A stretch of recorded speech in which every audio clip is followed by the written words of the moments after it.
Physics ഈ ഒരു പേര് കേൾക്കുമ്പോൾ തന്നെ കുറെ പേർക്ക് നല്ല പേടിയായിട്ടുണ്ടാവും. കാരണം ഫിസിക്സ് എന്ന് പറഞ്ഞു കഴിഞ്ഞാൽ ഒരുവിധ എന്താ പറയുക, നമുക്കൊരു മെജോറിറ്റി ഓഫ് ദ സ്റ്റുഡൻസിന് വേണമെങ്കിൽ പറയാം അത്രയും പേർക്ക് ടഫ് ആയിട്ടുള്ള ഒരു സബ്ജക്ട് തന്നെയാണ്. ഇപ്പൊ എന്റെ കേസിലായാലും +1 +2 എനിക്ക് എത്ര പഠിച്ചിട്ട് സാറ്റിസ്ഫാക്ഷൻ കിട്ടാത്തതും മാർക്ക് കിട്ടാത്തതുമായിട്ടുള്ള ഒരു സബ്ജക്റ്റ് ആണ് ഫിസിക്സ്. കെമിസ്ട്രി ആയാലും ലൈക്ക് എന്താണ്, അറ്റ്ലീസ്റ്റ് നമുക്ക് ഇനോർഗാനിക് ഒക്കെ പഠിച്ചു പോയാൽ കിട്ടും. ഫിസിക്കലാണ് പിന്നെയും കുറച്ച് പാടുള്ളത്, കാരണം അത് ഫിസിക്സ് ആയിട്ട് ബന്ധപ്പെട്ട് ഉള്ള ഒരു കാര്യമാണ് ഈ ഫിസിക്കൽ കെമിസ്ട്രി പറഞ്ഞു കഴിഞ്ഞാൽ. ഫിസിക്സ് പോലെ തന്നെ ആപ്ലിക്കേഷൻ ലെവൽ ക്വസ്റ്റ്യൻസ് വരുന്ന ഒരു ഭാഗമാണ്. പിന്നെ പറഞ്ഞു കഴിഞ്ഞാൽ ഓർഗാനിക് പറഞ്ഞാൽ പഠിക്കും മറക്കും, എന്നാലും കുഴപ്പമില്ല, പഠിച്ചു കഴിഞ്ഞാൽ നമുക്ക് എങ്ങനെയെങ്കിലും സ്കോർ ചെയ്യാൻ പറ്റും. ബയോളജി പിന്നെ കുറച്ചുകൂടി ഒരു കോൺഫിഡൻസ് ഉള്ള ഭാഗമാണ്, കാരണം പഠിച്ചു കഴിഞ്ഞാൽ നമുക്ക് മാർക്ക് ഉറപ്പിക്കാം, നമുക്ക് ഓർമ്മ ഉണ്ടെങ്കിൽ എന്തായാലും അവിടെ നിന്ന് എഴുതാൻ പറ്റും. പക്ഷേ ഫിസിക്സ് എത്ര പഠിച്ചു പോയാലും ലൈക്ക് എന്താണ് പറയാ, നമ്മളിപ്പോ പഠിച്ചു പോയാലും നമുക്ക് മാർക്ക് ഉറപ്പിക്കാൻ പറ്റില്ല. ചിലപ്പോൾ ആ ചാപ്റ്ററിന് പഠിച്ചു പോയാലും ആ ചാപ്റ്ററും വേറൊരു ചാപ്റ്ററും ഒക്കെ കണക്ട് ചെയ്തിട്ട് കൂടിയേക്ക് ഒരു ക്വസ്റ്റ്യൻ വരുന്നുണ്ടാവുക. അങ്ങനെയാണ് ഈ ആപ്ലിക്കേഷൻ ലെവൽ ക്വസ്റ്റ്യൻസിന്റെ പ്രശ്നം എന്ന് പറഞ്ഞു കഴിഞ്ഞാലും. അപ്പൊ ഞാൻ എപ്പോഴും ആലോചിക്കുക എന്താണ് ഇതിപ്പോൾ ചെയ്യാന്നുള്ളത്. ഞാൻ പറ്റുന്ന അത്ര ക്വസ്റ്റ്യൻസ് ഒക്കെ ഫിസിക്സ് പ്രാക്ടീസ് ചെയ്യും, പക്ഷെ ഇതൊന്നും എന്താണ് ഞാൻ റിപ്പീറ്റഡ്ലി പ്രാക്ടീസ് ചെയ്തില്ല. ഒരു പ്രാവശ്യം പ്രാക്ടീസ് ചെയ്യും വിടും. ഇതാണ് ഞാൻ ചെയ്ത ആദ്യത്തെ അബദ്ധം ഫിസിക്സിന്. രണ്ടാമത്തെ അബദ്ധം എന്ന് പറഞ്ഞു കഴിഞ്ഞാൽ ഫിസിക്സിന് NCERT തുറന്നു നോക്കിയിട്ടില്ല. ലൈക്ക് നമ്മളിങ്ങനെ എടുത്തിട്ട് അതൊന്ന് മണത്ത് നോക്കി കഴിഞ്ഞാൽ പുതിയ ബുക്കിന്റെ മണല്ലേ അതേപോലെ ഇരിക്കും. ഒരുവിധ സ്റ്റുഡൻസിന്റെ അവസ്ഥ അതാണ്. ഞാൻ എപ്പോഴും ആലോചിക്കുന്നത് എന്തിനാ ഫിസിക്സിന് NCERT വാങ്ങേണ്ട ഒരു ആവശ്യം, എനിക്ക് ഇതുവരെ ഉപകാരം വന്നിട്ടില്ലല്ലോ. കെമിസ്ട്രി ഉപയോഗിക്കുന്നുണ്ട്, ബയോളജി ആയാലും നല്ല രീതിക്ക് ഉപയോഗിക്കുന്നുണ്ട്, പക്ഷെ ഫിസിക്സ് NCERT എന്താ ഇതിന്റെ ഉപകാരം എന്ന് വിചാരിക്കുന്നു. റിപ്പീറ്റ് ഇയറിലാണ് എനിക്കത് മനസ്സിലായത്. ആൻഡ് റിപ്പീറ്റ് ഇയറിലാണ് എനിക്ക് ഫിസിക്സ് നല്ല രീതിക്ക് ഇംപ്രൂവ് ചെയ്യാനും പറ്റിയത്. എൻ്റെ ഫസ്റ്റ് അറ്റംപ്റ്റ് സ്കോർ എന്ന് പറഞ്ഞു കഴിഞ്ഞാൽ 99 ആണ് വന്നത്. 180-ൽ 2 ഡിജിറ്റ് സ്കോറാണ് വന്നത്. ഒരു 150 ഒക്കെ എത്തിക്കണം എന്ന് വിചാരിച്ചതായിരുന്നു. എങ്ങനെയെങ്കിലുമൊക്കെ കുറെ ക്വസ്റ്റ്യൻസ് പ്രാക്ടീസ് ചെയ്ത് കഴിഞ്ഞാൽ 150 എത്തും, ഇതായിരുന്നു എൻ്റെ മൈൻഡിലുണ്ടായിരുന്നത്. പക്ഷെ എങ്ങനെയെങ്കിലുമൊക്കെ കുറെ ക്വസ്റ്റ്യൻസ് ചെയ്തിട്ട് കാര്യമില്ല. ഓക്കെ, നമ്മളത് സിസ്റ്റമാറ്റിക് ആയിട്ട് തന്നെ മൂവ് ചെയ്യണം. ഇങ്ങനെ സിസ്റ്റമാറ്റിക് ആയിട്ട് മൂവ് ചെയ്തിട്ട് ഞാൻ എൻ്റെ റിപ്പീറ്റ് ഇയറിൽ 160 ഔട്ട് ഓഫ് 180 ആണ് സ്കോർ ചെയ്തത്. അപ്പൊ എങ്ങനെയാണ് ഈ ഒരു ജമ്പ് ഫ്രം 99 to 160 ഈ ഒരു ജമ്പ് എങ്ങനെ ക്രിയേറ്റ് ചെയ്തതെന്ന് നിങ്ങൾക്ക് അറിയണ്ടേ. ഫസ്റ്റ് ഓഫ് ഓൾ ഞാൻ ചെയ്തൊരു കാര്യം പറഞ്ഞു കഴിഞ്ഞാൽ NCERT എടുത്തു. NCERT ഇൻടെക്സ്റ്റ് ക്വസ്റ്റ്യൻസ് സോൾവ് ചെയ്തു. നമ്മൾ എല്ലാവരും ഇഗ്നോർ ചെയ്യുന്ന ഒരു ഭാഗമാണ് ഇൻടെക്സ്റ്റ് ക്വസ്റ്റ്യൻസ്. ഓക്കെ, ഇൻടെക്സ്റ്റ് ക്വസ്റ്റ്യൻസും അതേപോലെ തന്നെ എന്താണ് എക്സസൈസും. എക്സസൈസ് എന്ന് പറഞ്ഞു കഴിഞ്ഞാൽ കുറെ പേർക്ക് ചെയ്യാൻ മടിയായിരിക്കും, കാരണം നല്ല ടൈം കൺസ്യൂമിംഗ് ആണ്. ഇപ്പൊ നിങ്ങൾ ലാസ്റ്റ് ഫേസ് ഓഫ് നീറ്റിലാണ് നിൽക്കുന്നെങ്കിൽ ഞാൻ എക്സസൈസ് സജസ്റ്റ് ചെയ്യൂല, പകരം ഞാൻ പറയും PYQ ചെയ്ത് ഒപ്പിക്കും. കാരണം എക്സസൈസ് അത്രയ്ക്കും ടൈം കൺസ്യൂമിംഗ് ആണ്. ഞാൻ ഇനീഷ്യൽ ഫേസിൽ ബിഗിൻ ചെയ്തത് കൊണ്ടാണ് ഞാൻ എക്സസൈസ് വെച്ചിട്ട് തന്നെ സ്റ്റാർട്ട് ചെയ്തത്. ആൻഡ് ഇത് ഒരു പ്രാവശ്യം ചെയ്തിട്ട് ഒരു കാര്യമില്ല, അത് നിങ്ങൾ എഴുതി വെച്ചോ. നമ്മൾ ജനറലി പറയുന്ന ഒരു കാര്യമാണ് കുറേ ക്വസ്റ്റ്യൻസ് പ്രാക്ടീസ് ചെയ്യും. എന്താണ് ഈ കുറേ ക്വസ്റ്റ്യൻസ്? ഒരു ചാപ്റ്ററിൽ 1000 ക്വസ്റ്റ്യൻ വെച്ച് പ്രാക്ടീസ് ചെയ്താൽ ആ ചാപ്റ്റർ നിങ്ങൾക്ക് അടിപൊളിയായി പെർഫോം ചെയ്യാൻ പറ്റുമോ? ഒരിക്കലും ഇല്ല. നേരെ മറിച്ച് നിങ്ങൾ ഒരു 300 അല്ലെങ്കിൽ ഒരു 400 ക്വസ്റ്റ്യൻ അത് ഒരു 2-3 പ്രാവശ്യം ചെയ്ത് വിചാരിച്ചോ, അതിൻ്റെ നല്ല എഫക്റ്റീവായിട്ട് നിങ്ങൾക്ക് സ്കോർ കിട്ടും. ഇങ്ങനെയാണ് ഫിസിക്സ് ഉള്ളത്. അതായത് നമ്മുടെ ഈ ബയോളജി എന്ത് ചെയ്യും, വായിക്കുമ്പോൾ മറന്നാൽ നമ്മൾ എന്ത് ചെയ്യും, വീണ്ടും വായിച്ചെടുക്കൂല. പക്ഷെ ഫിസിക്സിൽ എന്താ നമ്മൾ ചെയ്യുക, നമ്മൾ ഇപ്പോഴത്തെ ഒരു എക്സാമിന് ഒരു 100 ക്വസ്റ്റ്യൻ ചെയ്യും, അടുത്ത എക്സാമിന് വേറെ ഏതെങ്കിലും 100 ക്വസ്റ്റ്യൻ, അങ്ങനെയല്ല ചെയ്യേണ്ടത്. നിങ്ങളൊരു ഫിക്സ് നമ്പർ ഓഫ് ക്വസ്റ്റ്യൻസ് നിങ്ങൾ കണ്ടെത്തണം. ഏത് ബുക്കാണോ ചെയ്യുന്നത് അതൊക്കെ നിങ്ങൾ ഇപ്പോഴേ ഡിസൈഡ് ചെയ്യണം. എന്നിട്ട് ആ ക്വസ്റ്റ്യൻസ് ചെയ്തതിന് ശേഷം റിവിഷന്റെ ടൈമിൽ എന്ത് ചെയ്യണം, ചെയ്ത ക്വസ്റ്റ്യൻസ് നിങ്ങൾ വീണ്ടും ചെയ്യണം. ഓക്കെ, ഇങ്ങനെ നീറ്റ് എടുക്കുമ്പോഴേക്കും ഒരു 4 വട്ടോ 5 വട്ടോ ഒക്കെ നിങ്ങൾ കവർ ചെയ്തിട്ടുണ്ടാവണം. ആ റിവിഷൻ എന്ന് പറഞ്ഞു കഴിഞ്ഞാൽ ഇത് ജസ്റ്റ് തിയറി പഠിക്കുകയല്ല. ആൻഡ് ഫിസിക്സിന് നിങ്ങൾ മനസ്സിലാക്കേണ്ട, തിയറി മാത്രം പഠിക്കുമ്പോൾ ഒരു 10% നിങ്ങൾ അവിടെ കവർ ചെയ്യുന്നല്ലോ. നമ്മൾ വിചാരിക്കുക ക്ലാസ് ഒക്കെ കണ്ടു കഴിഞ്ഞ് നോട്ട്ബുക്ക് ഒക്കെ എഴുതി നോട്ട്ബുക്ക് പഠിച്ചു കഴിഞ്ഞാൽ എല്ലാം ആയിരുന്ന, ഒരിക്കലും അല്ല. ഫിസിക്സ് എന്നുള്ള ഒരു സബ്ജക്ട് പറഞ്ഞാൽ അതൊരു പ്രാക്ടിക്കൽ സബ്ജക്റ്റ് ആണ്.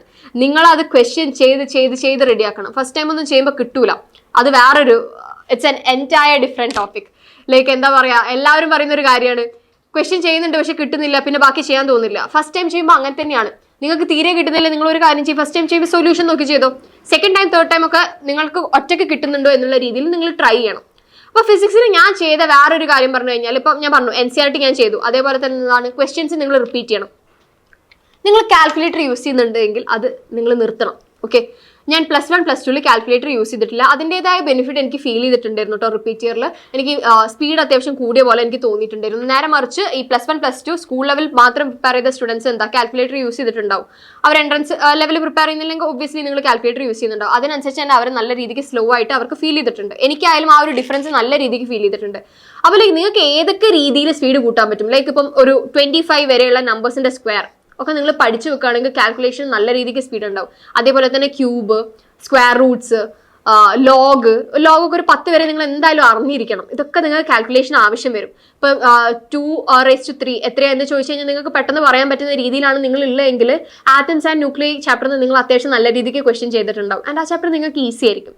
അപ്പൊ നിങ്ങൾക്ക് പറ്റുന്ന രീതിയിലൊക്കെ നിങ്ങൾ എന്ത് ചെയ്യണം, കാൽക്കുലേഷൻ സ്പീഡ് കൂട്ടണം. കാൽക്കുലേറ്റർ ഒരു കാരണവശാലും നിങ്ങൾ എന്ത് ചെയ്യരുത്, ഉപയോഗിക്കരുത്. അപ്പം പറഞ്ഞ പോയിന്റ്സ് എന്തൊക്കെയാണ്? NCERT ഭയങ്കര ഇമ്പോർട്ടന്റ് ആണ്. അത് കൂടാതെ ചെയ്ത ക്വസ്റ്റ്യൻസ് റിപ്പീറ്റഡ്ലി ചെയ്യണം. കാൽക്കുലേറ്റർ നിങ്ങൾ അവോയ്ഡ് ചെയ്യണം. ഇനി ഞാൻ പറയാൻ വിട്ടുപോയൊരു കാര്യമുണ്ട്. അതായത് ഫിസിക്സിന്റെ കേസിൽ, ഫിസിക്സിന്റെ കേസിനല്ല എല്ലാ സബ്ജക്ട്സിന്റെ കേസിലും, പക്ഷെ ഫിസിക്സിന് ഇത് കുറച്ച് പ്രാധാന്യം കൂടുതലാണ്. കാരണം എനിക്ക് ആ ഒരു 99 to ആ ഒരു 160 എന്നുള്ള ഒരു ജമ്പ് ക്രിയേറ്റ് ചെയ്യുന്നതിൽ ഇതാണ് ഏറ്റവും മേജർ ആയിട്ടുള്ള റോള് പ്ലേ ചെയ്തത്. PYQ, previous year questions are very very important. And ഞാൻ ചെയ്തത് നീറ്റിന്റെ മാത്രമല്ലായിരുന്നു, ഞാൻ JEE മെയിൻസും ചെയ്തിട്ടുണ്ടായിരുന്നു. JEE മെയിൻസ് ചെയ്യുന്നത് എനിക്ക് നല്ല രീതിക്ക് ഹെൽപ്ഫുൾ ആയിട്ട് തോന്നിയിട്ടുണ്ടായിരുന്നു. അത്യാവശ്യം എന്താണ് നമ്മുടെ ഒരു നീറ്റിന്റെ ലെവലായി വന്നിട്ടുണ്ട്. ഇപ്പൊ JEE മെയിൻസ് ക്വസ്റ്റ്യൻസ് നോക്കുകയാണ്, ഇപ്പോഴത്തെ നീറ്റിന്റെ ക്വസ്റ്റ്യൻസ് പറഞ്ഞാൽ അത്യാവശ്യം എന്താണ് ഫിസിക്സ് അത്യാവശ്യം ലെവൽ ഉണ്ട്. ഞാനിപ്പോൾ പറയുകയാണെങ്കിൽ ഈ പ്രീവിയസ് ഇയർ ക്വസ്റ്റ്യൻസിൽ നീറ്റ് മാത്രമല്ല കവർ ചെയ്തത്, JEE മെയിൻസും കവർ ചെയ്തിട്ടുണ്ട്.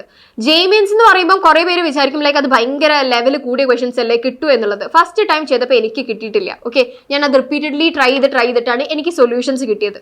പിന്നെ JEE മെയിൻസ് ചെയ്തിട്ട് ഒരു കോൺഫിഡൻസ് വന്നതിന് ശേഷം എനിക്ക് എല്ലാ രീതിയിലുള്ള ക്വസ്റ്റ്യൻസും കിട്ടി തുടങ്ങി. കാരണം JEE മെയിൻസിൽ almost all pattern of questions cover ആവുന്ന പോലെ തോന്നിയിട്ടുണ്ട്. നിങ്ങൾക്ക് ഇപ്പോൾ ആ JEE മെയിൻസിന്റെ പ്രീവിയസ് ഇയർ ക്വസ്റ്റ്യൻ ചെയ്യാൻ ടൈം ഇല്ലെങ്കിൽ നിങ്ങൾ എന്ത് ചെയ്യുക, നീറ്റിന്റെ പ്രീവിയസ് ഇയർ ക്വസ്റ്റ്യൻസ് തന്നെ ചെയ്ത് പഠിക്കുക. എന്നിട്ട് ടൈം കിട്ടുകയാണെങ്കിൽ JEE മെയിൻസിന്റെ ക്വസ്റ്റ്യൻസ് ചെയ്യുക. എല്ലാവർക്കും ഉള്ള ഒരു ഡൗട്ടാണ് JEE മെയിൻസ് ചെയ്യണോ.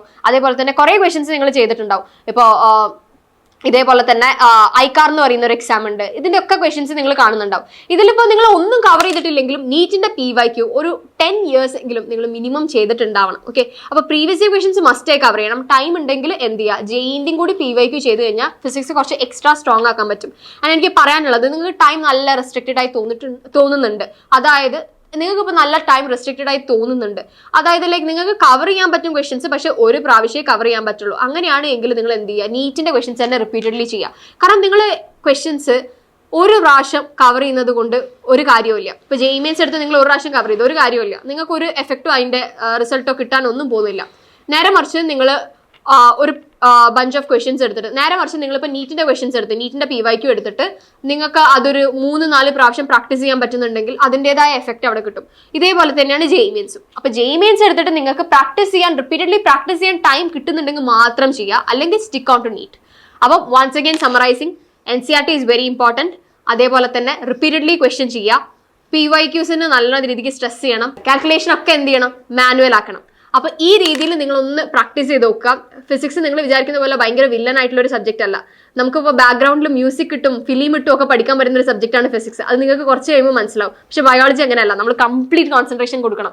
ഇപ്പൊ ഞാൻ ഫിസിക്സ് കുറേയൊക്കെ പ്രാക്ടീസ് ചെയ്ത് ഒരു 4th അല്ലെങ്കിൽ ഒരു 5th റിവിഷൻ ഒക്കെ എത്തുന്ന ടൈമിൽ ഞാൻ ഇങ്ങനെ ബാക്ക്ഗ്രൗണ്ടിൽ മ്യൂസിക് ഒക്കെ ഇട്ട് പഠിക്കുമായിരുന്നു. ഓക്കെ, അതിന് അലൗ ചെയ്യുന്ന ഒരു ഫ്രണ്ട്ലി ആയിട്ടുള്ള സബ്ജക്റ്റാണ് ഫിസിക്സ്. പക്ഷെ അതിന് വേണ്ട ടൈം നിങ്ങൾ കൊടുക്കണം. ഓക്കെ.